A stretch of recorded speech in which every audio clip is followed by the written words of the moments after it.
Üdvözlöm, Csőfalva István vagyok. Ebben a példában egy egyszerű beépülés alapú rajzszámozást szeretnék megmutatni. Saját fejlesztésű bővítmény beépül a SolidWorks-be. Be lehet állítani egy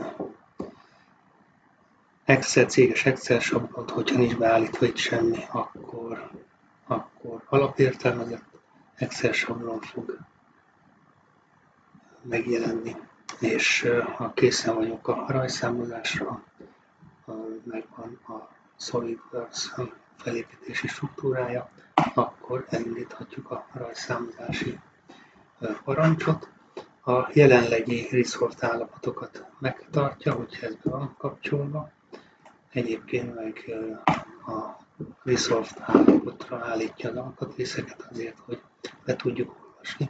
És a saját fejlesztésű felületen, ami így néz ki, megjelenik ugyanaz a szerelési struktúra, amit a SolidWorks-ben is megterveztünk.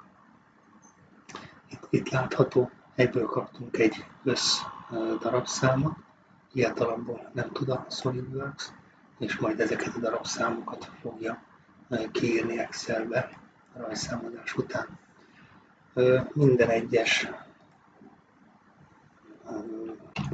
cellába, hogyha írunk valamit, ez visszamentődik a főösszeállítás, ez visszamentődik a default konfigurációjába a fölötte lévő alkatrésznek, tehát a főösszeállításnak. Jó, a rajzszámozás az úgy néz ki, hogy elindítjuk a parancsot, meg kell adni egy projektazonosítót, mondjuk ez az XPCD, és a MOL csoportnak készítünk egy ilyen terméket, és az összes alkatrészet rajzszámozza, a default konfigurációba be is írja a beépülésen alapuló rajzszámokat. És ad egy összesítést, hogy hány alkatrészt tudott berajzszámozni.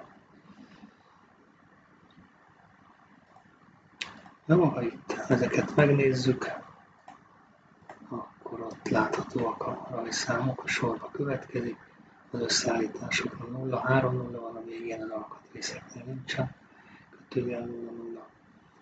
Ez a rajzszámozás beállítható, ez amit itt mutatok, ez egy nagyon beépülésen alapuló rajzszámozás, természetesen ezt át tudjuk érni tetszőlegesen, és a céges rajzszámozási struktúrára tudjuk ezt megadni. Utána, hogyha elmentjük a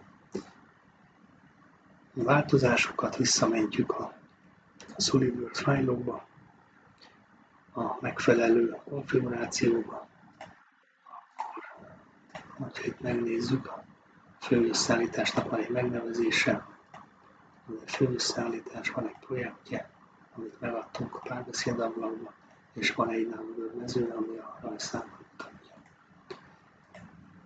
Köszönöm, ennyit akartam megmutatni.